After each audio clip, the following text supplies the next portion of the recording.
হযরতে কুতুবউদ্দিন কাকি বখতিয়ারি রহমাতুল্লাহ আলাইহি দিল্লির জমিনে তার পীর এসেছে, তার মাশায়েখ এসেছে। হযরতে খাজা মুঈনুদ্দিন হাসান চিশতি রহমাতুল্লাহ আলাইহি হুজুর আমার দিল্লির জমিনে এসেছে শিষ্যদের সঙ্গে সাক্ষাৎ করতে, শিষ্যদের সঙ্গে মোলাকাত করতে এসেছে। আল্লাহর ওলি যখন আসবে খবর চারিদিকে ছড়িয়ে গেল, গোটা দিল্লির জমিনে রব পড়ে গেল, আনন্দ খুশির ঢেউ খেলে গেল। বাদশা শামসুদ্দিন আলতাবাস সভাসদকে জানিয়ে দিল, কালকের হিন্দুস্তানের বাদশাহ খাজা গরিবে নওয়াজ আমার দিল্লির জমিনে কদম রাখবে। ও আমার সভা পরিষদেরা, আল্লাহ পাকের মহান ওলির জন্য কোনো বেয়াদবি যাতে না হয়, আল্লাহর ওলির জন্য বাগিচা গালিচা বিছিয়ে দাও, আল্লাহর ওলির জন্য ফরাসের ব্যবস্থা করো, তার কদম যেন দিল্লির জমিনে কোনো কষ্টর কিছুর উপরে না পড়ে। আল্লাহ পাকের ওলি খাজা বাবা জাইনা দিল্লিতে আসলেন, সমস্ত জনবাসী এসে আল্লাহর ওলির কদমের দ্বারে বসে আছেন। দিল্লির বড়বার ভর্তি হলো, আল্লাহর ওলি বসে আছেন, বাদশা আলতামাস বসে আছেন, আল্লাহর ওলি হযরতে খাজা কুতুবউদ্দিন হুজুর বসে আছেন। সকলকে দেখলেন এক পলকে। আল্লাহর ওলি জিজ্ঞাসা করলেন, ওই কুতুবটা কোথায়? তিনি এলেন না। সকলে বললেন, হুজুর ওই কুতুবটা আস্তে ঘর থেকে বার হয়নি। আল্লাহর ওলি তাকে ডাক করলেন, কুতুব এসে আল্লাহর ওলির কদমে হাত রেখে বললেন, ও আল্লাহ পাকের ওলি, ও হিন্দুস্তানের জমিনের বাদশা, হিন্দুস্তানের বেলায়েতের বাদশা, ও খাজা মুঈনুদ্দিন চিশতি হুজুর, আমার বেয়াদবি নেবেন না, আমার অন্তরটা হিংসায় ভরে আছে, আমি একটু ঈর্ষা পরায়ণতা, আমি কুতুবউদ্দিনকে আল্লাহর ওলি হিসাবে মানি বটে, কিন্তু মানুষ তাকে যে সম্মান দেয় আমি দিল্লির কুতুব হিসাবে সে সম্মান পাই না, এজন্যই আমার মনে বড় গীবত গিল্লা। আল্লাহর ওলি আর দেরি করলেন না, কতগুলো মানুষের সামনে খাজা কুতুবউদ্দিন কাকি বখতিয়ারি রহমাতুল্লাহ আলাইহি হুজুরের হাতটি ধরলেন, ও বাবা খাজা কুতুব, ও বাবা কুতুবউদ্দিন, তুমি চলো দিল্লি, তোমার থাকতে হবে না, আমার আজমিরের জমিনে চলো, আমার রাজস্থানের জমিনে চলো, এই দিল্লির জমিনে তোমাকে আর থাকতে হবে না। আল্লাহর ওলি শিষ্যরা হাত ধরেছেন, পীর মুরিদের কি সুন্দর নিদর্শন, বাবা তোমার বিরুদ্ধে একজন ষড়যন্ত্র করেছে, তোমাকে মান্যতা দিতে চাই না, তোমাকে মানতে পারছে না, তুমি আর এখানে দেখো না, আমি তোমার পীর এসেছি, আমি তোমাকে সঙ্গে করে নিয়ে যাব। আল্লাহর ওলি যখনই বললেন, বাদশা শামসুদ্দিন আলতামাস আল্লাহর ওলির সামনে সে হাজির, করজোরে অনুরোধ করে বললেন, ও হিন্দুস্তানের বাদশাহ, ও খাজা গরিবে নওয়াজ, আপনি আমাদের পীরকে, আপনি আমাদের কলিজার টুকরাকে, আপনি আমাদের নয়নের পুতুলকে এই দিল্লির জমিন থেকে নিয়ে যাবেন না। জোরে বলেন সুবহানাল্লাহ, আরো জোরে বলেন সুবহানাল্লাহ। আল্লাহর ওলির কাছে সকল দিল্লিবাসী রোনাজারি করতে লাগলে, তার কদমে পড়ে গেল। আল্লাহ পাকের ওলি, আমরা যাকে বেশি মহব্বত করি, যার থেকে আল্লাহকে চিনতে পেরেছি, আল্লাহর নবীকে চিনতে পেরেছি, সেই ব্যক্তিকে যদি দিল্লি থেকে নিয়ে চলে যান, আমরা তো ধ্বংস হয়ে যাব, এই বেদনা সইতে পারবো না, এই ধারণা আমরা আর বইতে পারবো না, দয়া করে আপনি আপনার কুতুবউদ্দিনকে এখানেই রেখে যান। বাদশা শামসুদ্দিন আলতামাস তিনিও বুঝতে পারলেন, তিনিও আল্লাহর ওলির কদম ধরলেন, কারণ তিনিও ছিলেন একজন বড় ওলি এবং তিনিও খাজা বাবার মুরিদ, পরে তিনি কুতুবউদ্দিনের মুরিদ হয়েছিলেন। আল্লাহ পাকের ওলি তিনিও কদম ধরলেন, ও বাবা খাজা মুঈনুদ্দিন হুজুর, দয়া করে আপনি আল্লাহর রাস্তে কুতুবউদ্দিনকে নিয়ে যাবেন না, আমার রাজত্বের যত অসুবিধা হয় আমি কুতুবউদ্দিনের কাছে যাই, আমার কুতুবউদ্দিন কাকি বখতিয়ারি এক লহমায় আল্লাহর নবীর হাদিসগুলো আমাকে স্মরণ করিয়ে দেয়, রাজত্ব চালানোর যে পারদর্শিতা কুতুবউদ্দিন আমাকে বুঝিয়ে দেয়। আল্লাহর ওলি এক তারিখে হযরতে শামসুদ্দিন আলতামাস খাজা কুতুবউদ্দিন কাকি হুজুরের কাছে গেলেন, ও কুতুবউদ্দিন, আমি কি আল্লাহ পাকের কাছে ছাড় কিংবা নাজাত পেতে পারি? আল্লাহর ওলি চুপ করে বসে আছেন, আল্লাহর ধ্যানে বসে আছেন, মুখেতে জিকির আজগারে ব্যস্ত ব্যস্ত আছে, ফাযকুরুনি আল্লাহকে স্মরণ করছে। আল্লাহর ওলি বাদশাহ শামসুদ্দিন আলতামাস খাজা কুতুবউদ্দিন কাকি বখতিয়ারি রহমাতুল্লাহ আলাইহি হুজুরের কদম দুটো জড়িয়ে ধরলেন। আল্লাহর ওলি কুতুবউদ্দিন কাকি বললেন, ও বাদশাহ জাহাপানা, দিল্লির বাদশাহ জাহাপানা, আপনি আমার কদমটা দয়া করে ছেড়ে দেন। আপনি কি চান আমার কাছ থেকে? আল্লাহ পাকের বাদশাহ বলেছিলেন, আমি শামসুদ্দিন একটা দাবি চাই। আপনি হলেন দিল্লির ওলি, আপনি হলেন দিল্লির পীর, আপনি হলেন কুতুবউদ্দিন কাকি বখতিয়ারি, আমি হলাম একজন নগণ্য বাদশাহ, আমি একজন নগণ্য বাদশাহ, আল্লাহ পাকের একজন গুনাহগার। আল্লাহ আমার উপরে বাদশাহিত্বের ক্ষমতা দিয়েছে, গোটা দিল্লিকে আমি শাসন করি। ও হযরতে কুতুবউদ্দিন, আমি তোমার কদম তখনও পর্যন্ত ছাড়বো না যদি আমাকে এটা বলতে পারো, কিয়ামতের দিনেতে আল্লাহ যদি বাদশাহিত্বের কোনো বিষয় আমি আলতামাসের কাছে আমার আল্লাহ যদি জবাব চাই, তবে তুমি কুতুবউদ্দিন আমার হয়ে আল্লাহর কাছে সুপারিশ করে দিও। জোরে বলেন সুবহানাল্লাহ। কথা বুঝতে পারলেন কি বললাম? আপনার পা আমি ছাড়বো না। কেন? কিয়ামতের দিনে আল্লাহ তো জিজ্ঞাসা করবে, তোকে বাদশা বানিয়েছিলাম, তা তোর রাজত্বে এই ঘটেছে, ত্রুটি আমার হবে, হতে পারে, হয়েছে। তো আল্লাহ যদি জিজ্ঞাসা করে, তুমি তো কুতুবউদ্দিন, আমি তোমার মহাব্বত করি, বেশুমার মহাব্বত করি, তোমার কথা মানি, এই জন্য কদম ধরেছি কিয়ামতের ময়দানে, তো আল্লাহর কাছে অন্তত তুমি আমার হয়ে একটু শাফাআতটা করে দিও। একবার যদি বলেন সুবহানাল্লাহ, একবার চিল্লে বলেন সুবহানাল্লাহ। নারায়ে তাকবীর, একটু তাকবীর দান, নারায়ে তাকবীর, নারায়ে তাকবীর। দুরূদ শরীফ আল্লাহুম্মা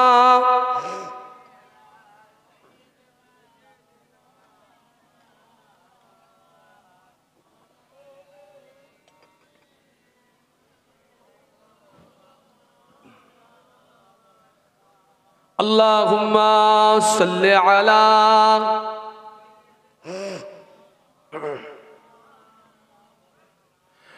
ওয়া আলা আলি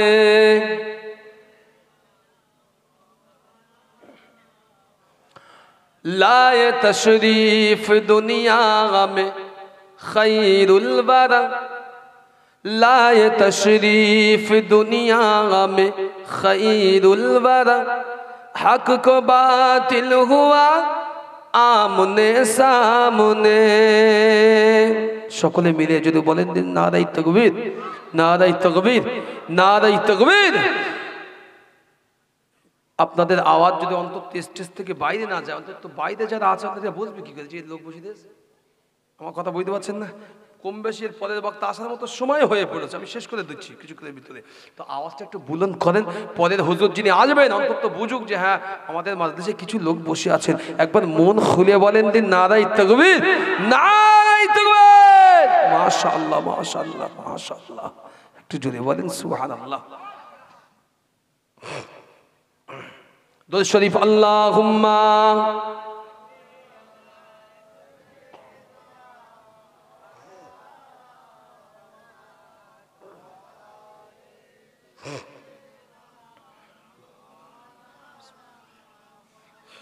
लाए तशरीफ दुनिया में खैरुल बरा, हक को बातिल हुआ आमने सामने, कुफ्र अब शर्म से मुँह छुपाने लगे, कुफ्र अब शर्म से मुँह छुपाने लगे, आए जब मुस्तफा आमने सामने।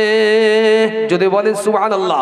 लाए तशरीफ दुनिया में खैरुल बरा, हक को बातिल हुआ आमने सामने, चांद से खूब सर है रुखे मुस्तफा, उनको देखा तो ये आयशा ने कहा, चांद से खूब सर है रुखे मुस्तफा, उनको देखा तो ये आयशा ने कहा, फीकी फीकी सी लगती थी उनकी जिया, फीकी फीकी सी लगती थी उनकी जिया, चांद जब तक रहा आमने सामने। जोरे बोलें सुभान अल्लाह। जो एकटू जोरे बोलें सुभान अल्लाह। फीकी फीकी सी लगती थी उनकी जिया, चांद जब तक रखा आमने सामने, लाए तशरीफ दुनिया में खैरुल बरा, हक को बातिल हुआ आमने सामने। कुफर ने फिर उठाया ये फितना नया, है नबी ने करे चांद टुकड़े जरा। कुफर ने फिर उठाया ये फितना नया, है नबी ने करे चांद टुकड़े जरा। देखते देखते चांद शर्मा गए, देखते देखते ही चांद शर्मा गए। जब नबी ने कहा आमने सामने, लाए तशरीफ दुनिया में खैरुल बरा, हक को बातिल हुआ आमने सामने। कुफर अब शर्म से मुँह छुपाने लगे, कुफर अब शर्म से मुँह छुपाने लगे।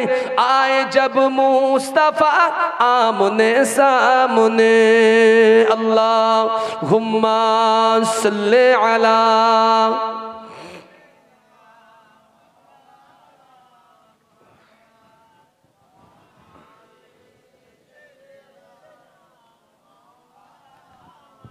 যে কথা বলছিলাম আমার মুরব্বীরা নওজওয়ানেরা একেবারে শেষ প্রান্তে, যেটা শুরু করলাম একটু শেষ করে দেই, তখন অপূর্ণতা থাকবে। শুনে না একটু শুনি, রাউদের শোনা জরুরি। ওখান থেকে হযরত খাজা হুজুর বলে চলে গেলেন, বাবা কুতুবউদ্দিন তোমাকে আমি নিয়ে যেতে পারবো না বাবা, কারণ দিল্লির মানুষ তোমাকে যদি নিয়ে চলে যায় গোটা দিল্লির মানুষের কলিজাখানা পুড়ে ছারখার হয়ে যাবে। বাবা কুতুবউদ্দিন তুমি থেকে যাও। সেই দিন থেকে কুতুবউদ্দিন কাকি বখতে রহমতুল্লাহ আলাইহি দিল্লির জমিনেই থেকে গেলেন। জোরে বলেন সুবহানাল্লাহ। একদম শেষ প্রাঙ্গণে হুজুর যখন ইন্তেকালের সময় আসলো, কখন বলেন ইন্তেকালের সময় আসলো, কিছুদিন আগে হুজুরের বেশ কিছু কাল আগে হুজুর চিন্তা করলেন যে আমি একটু আজমিরে যাব আমার পীরের সঙ্গে সাক্ষাৎ করতে। পীরের সঙ্গে সাক্ষাৎ করতে কোনো একদিনে তিনি সংবাদ পেলেন যে আল্লাহ পাকের ওলি দুনিয়ার জমিনের মায়া ত্যাগ করে মহান আল্লাহর সঙ্গে দিদারের জন্য চলে গেলেন। ইন্না লিল্লাহি ওয়া ইন্না ইলাইহি রাজিউন। উনি আর পারলেন না পীরের সঙ্গে গিয়ে সাক্ষাৎ করতে। যাক, উনার শেষ সময় সন্তান আবু সাঈদ কুতুবউদ্দিন আবু সাঈদ ইবনে কুতুব তাকে ডাকলেন, বাবা সাঈদ এদিকে এসো। বাবা আমি একটা ওসিয়াত করে যাই তোমাকে। কি ওসিয়াত? বলে আমরা অনেক শুনেছি, আমিও শুনেছি, পড়ে দেখলাম একটু একটু আলাগ আছে। কি ওসিয়াত? হুজুর বললেন, বাবা আমি ওসিয়াত করছি আমার যিনি জানাজার ইমামতি করবেন, শুনে রেখে দেন, ইমামতি করবেন তিনি যেন কখনো ইচ্ছাকৃত অবস্থায় আসরের সুন্নাত নামাজ যেন তার কাজা না হয়। মনে রাখুন, ফরজ নামাজ তো মানুষ পড়েই পড়ে, উনি জানতেন ফরজ পড়েই পড়ে, তাহাজ্জুদ পড়েই পড়ে। ও ছাড়াও ইচ্ছাকৃত কেউ আসরের নামাজ অন্তত 4 রাকাত সুন্নাত, এই সুন্নাতটা যেন কাজা না থাকে এমন ব্যক্তি আমার জানাজা নামাজ পড়ায়। ওলামারা কোন ওলামার মুখ থেকে আমি শুনেছি, বলেছে কেউ বলেছে তাহাজ্জুদের নামাজ 40 বছর কাজা নিয়ে এমন বলেছে। জি না, উনি বলেছেন যে যদি কেউ থাকে এমন আমার জানাজার যিনি ইমাম হবেন সে যেন ইচ্ছাকৃত অবস্থায় আসরের জামাতের অন্তত আগে 4 রাকাত সুন্নাতটাও কাজা করেনি। মানে বলতে চেয়েছেন যার নামাজ পূর্ণাঙ্গভাবে কাজা নেই সেই ব্যক্তি হবে আমার কুতুবউদ্দিন আমার ইমামতির যোগ্য। একবার জোরে বলেন। মুসলমান দুনিয়ার জমিনে আল্লাহ পাক আমাদের সকলকে পাঠিয়ে দিয়েছেন।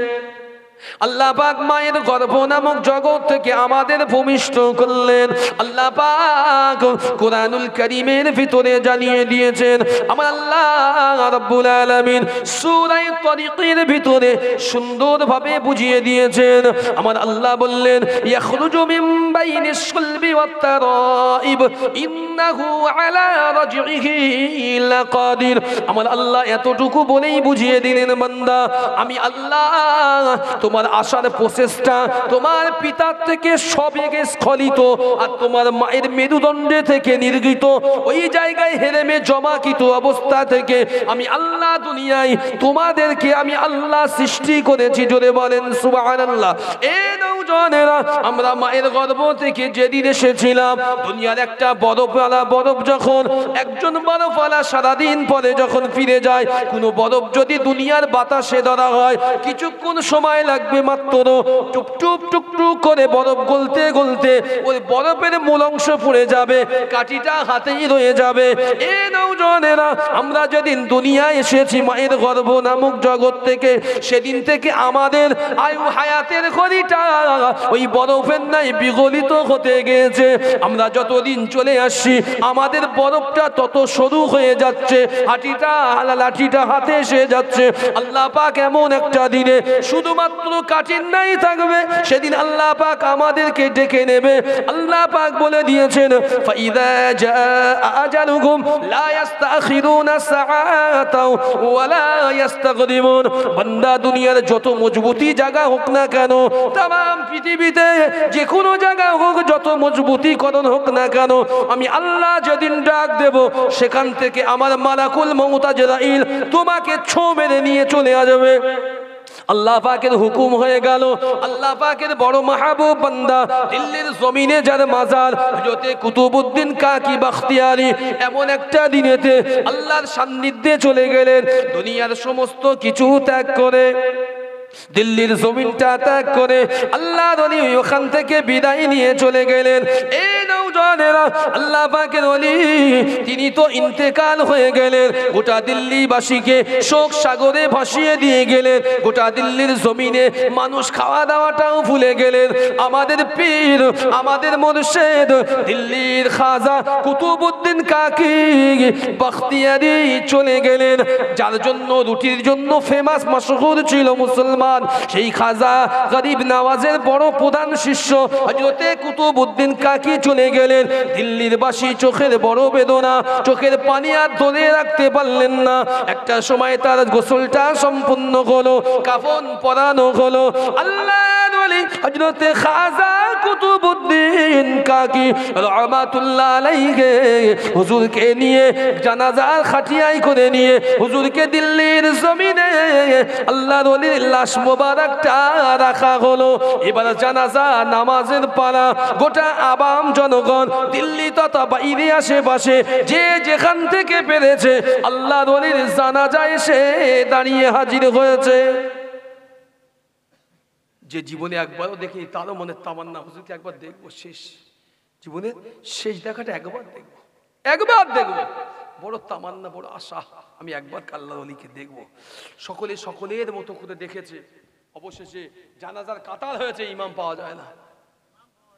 জানাজার কাতার হয়েছে, ইমাম পাওয়া যায় না। শুনে নেন, অনেকে জানেন না। দুনিয়ায় মনে রাখবেন একটা কথা, যারা আল্লাহকে চেয়েছে, যে হোক, হালত ফকরি থাক,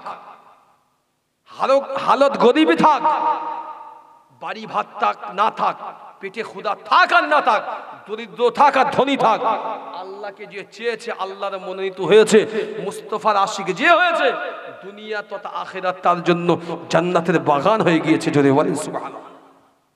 টোটাল কেউ বলেছে 9 লক্ষ, কেউ বলেছে 10 লক্ষ, কেউ বলেছে অধিক বর্ণনা। এত মানুষ দিল্লির মাঠে জমে গিয়েছে। কুতুবউদ্দিন কাকি হুজুরের শেষ বিদায় জানাজা হবে, সব মানুষ দাঁড়িয়ে আছে, জানাজা শুরু হয় না, ইমাম পাওয়া যায় না। বড় সাহেব দাদা আবু সাইদ আগে আসলেন, এসে ঘোষণা দিলেন মাইকে, আমার আব্বার ওসিয়াত হলো এটা। উনি বলেছেন, যে ব্যক্তি ইচ্ছাকৃত আসরের সুন্নাত নামাজ কাজা করেনি, সেই ব্যক্তি আমার জানাজার নামাজের ইমামতি করবেন, মানে যোগ্য ব্যক্তিত্ব। তো মজলিসে যারা আছেন, কে আছেন? সেই মজলিসে বড় বড় ওলি আবদাল দাঁড়িয়েছিলেন, বড় বড় গাউস ছিলেন, কুতুব ছিলেন, ওলামা, মুফতি, মাশায়েখ, পীর, ফকির সব ছিলেন দরবেশ। কেউ সামনে আগে আসলেন না। কথা বুঝতে পারছেন? কথায় আছে না, জায়গায় গেলে বোঝা যায় কার কত শক্তি পাওয়ার, তাই না? হুজুর খুব চিল্লাচ্ছি, হুজুর যেই হুজুর জায়গায় গেছে হুজুর কাঁপতেছে, হুজুর কাঁপাকাঁপি স্টার্ট। কুতুবউদ্দিন কাকি হুজুরের ছেলে ঘোষণা দিলেন, কে আছো এসো, আমার আব্বার ওসিয়াত এই। কোন পীর মাশায়েখ সব মাথা হ্যাঁ, কেউ চেয়ে দেখতে পায় না, কেউ চেয়ে দেখতে পায় না গো, কেউ চায় না লাশ মোবারকের দিকে, সব মাথা জমিনের দিকে। ঘোষণা যেই হয়েছে সব জমিনের দিকে, লজ্জায় কেউ মুখ তুলতে পারে না। কে আছে আমাদের ভিতরে এমন ব্যক্তিত্ব যে নাকি অবস্থায় অন্তত আসরের সুন্নাত নামাজটাও কাজা করেনি। যদি বলতে পারলেন না সুবহানাল্লাহ। সবাই চুপ। ঠিক এমন সময় কাতারের ভিতর থেকে লক্ষ লক্ষ মানুষের ভিতর থেকে মাথাটা নিচু করে চোখ দিয়ে টস টস করে পানির টুসা ঝরছে একজন মানুষ আগিয়ে আসছে। লোক দেখতে পেলে তিনি অন্য আর কেউ নয়, তিনি হলেন আমাদের দিল্লির সম্রাট সুলতান শামসুদ্দিন আলতামাস রাহমাতুল্লাহ আলাইহি। একটু যদি বলেন সুবহানাল্লাহ। ভাবতে পারেন সুলতান যিনি রাজত্ব কায়েম করেছেন, বাদশাহিত্ব করেছেন, উনি রাত হলে পূজাদের জন্য হযরত ফারুক আজমের নীতি অবলম্বন করেছেন। কিতাব আমি দেখে পেলাম, উনি রাত হলে পূজাদের খবর দেওয়ার জন্য উনি বেরিয়ে পড়তেন, সভাসদকে কাউকে জানাতেন না, নিজে ড্রেস চেঞ্জ করে বেরিয়ে পড়তেন। কোন জায়গায় কি অসুবিধে, কোন জায়গায় কি দিলে ভালো হবে, মানুষের উপকার কেটাবো, এমন বাদশাহিত্ব আল্লাহ তিনি দিয়েছিলেন। শুধু তিনি তাই নয়, তিনি বড় আলেম ছিলেন, বিজ্ঞ পণ্ডিত, বিদগ্ধ পণ্ডিত ছিলেন। তিনি সেই যুগের বড় বড় ওলি কুতুবউদ্দিন কাকি, নিজামউদ্দিন আউলিয়া, খাজা মুঈনুদ্দিন হাসান চিশতি রাহমাতুল্লাহ সকলের কাছে যেতেন, সকলের দরবারে, সকলের তরে তার মহব্বত ছিল বেইমতিহা। সকলের তরে এতটুকুই আরজু ছিল যে তোমাদের দ্বারা আমি আমার আল্লাহ রাসূলকে পেতে চাই। যদি বলেন অন্য কিছু চাইতে ছিল না। আমরা কি নেতা সাহেবের কাছে গেলি বসলি কি, হ্যাঁ সাহেব একটু শুনি ওই ওটা করে দেন, মানে আমার নিজের ফায়দায় আমরা যাই, ওনারা যেতেন না। হযরত বাদশা শামসুদ্দিন আলতামাস আস্তে আস্তে আগে গিয়েছেন। দুটো কথা বললেন দাঁড়িয়ে, যেটা জগতের ইতিহাসে চির স্বর্ণাক্ষরে লেখা হয়ে গেছে। লাশের ধারে গিয়ে মুখটাকে কাফনটা একটু আলগা করে একবার চেয়ে বললেন, বন্ধু তুমি তো চলে গেলে, জগতে আমাকে প্রকাশ করে দিয়ে গেলে। একটু যদি বলেন সুবহানাল্লাহ। বন্ধু তুমি তো চলে গেলে, জগতে আমাকে প্রকাশ করে দিয়ে গেলে। বন্ধু আমি তো গোপনে আল্লাহর ইবাদত করতাম, কেউ জানতো না আমাকে, আমি বাদশাই জানতো আমার ভিতরে কি ছিল, কেউ জানতো না আমার আল্লাহ তোমরা ছাড়া। বন্ধু সেটাও তুমি মানুষের কাছে প্রকাশ করে দিয়ে গেলে। আল্লাহ পাকের মহান ওলি, আল্লাহ পাকের মহান ওলি, হিন্দুস্তানের বেলায়েত প্রাপ্ত ওলি হযরত কুতুবউদ্দিন কাকি বখতিয়ারি রাহমাতুল্লাহ আলাইহি। হুজুর আমার ইন্তেকাল হয়ে গেল, হুজুরের জানাজার ইমামতের জন্য ঘোষণাও যখন হয়ে গেল, কোন মানুষ লক্ষ লক্ষ মাশায়েখ পীর ওলি আব্দাল গাউস কুতুব মাওলানা মুফতি ইমাম ফাকি কেউ যেতে পারল না। দলের ভিতর থেকে একজন মানুষ গুটি গুটি গুটি গুটি পায়ে জমিনের দিকে মাথাটা রেখে গাঁট হয়ে চোখ দিয়ে টস টস করে পানির টুসা গড়িয়ে যায়। সেই ব্যক্তি আস্তে আস্তে এগিয়ে গেল। সমস্ত জনতা, লক্ষ লক্ষ জনতা তাকিয়ে তাকিয়ে দেখতে লেগেছে। এ নওজওয়ানেরা, যুবকেরা, ওই লক্ষ লক্ষ জনতা দেখতে লেগেছে। কেউ আর আগে যায় না, যিনি আগেতে আস্তে আস্তে যায় উনি আর অন্য কেউ নয়, উনি হলেন আমাদের দিল্লির জমিনের সম্রাট, উনি হলেন দিল্লির বাদশা শামসুদ্দিন আলতামাস রাহমাতুল্লাহ আলাইহি। জোরে বলেন সুবহানাল্লাহ।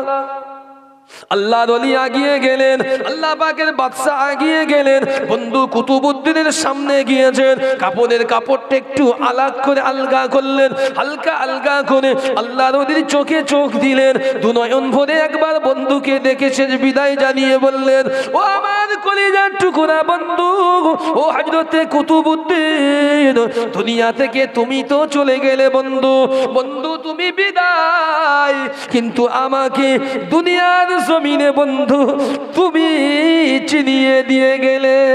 জোরে বলেন, আরো জোরে বলেন সুবহানাল্লাহ।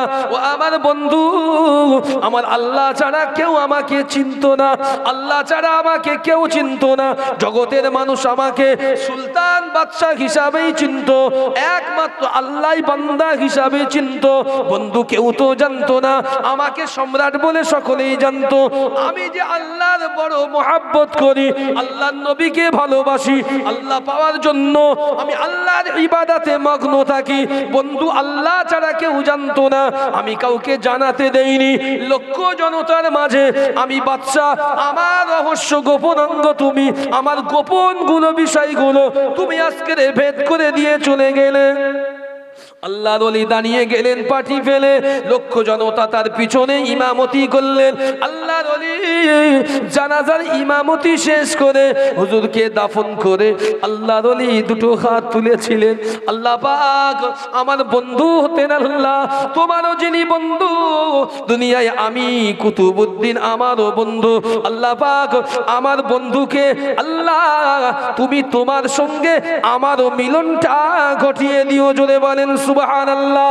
একবার তাকবীর দেন, নারায়ে তাকবীর, নারায়ে তাকবীর, নারায়ে তাকবীর।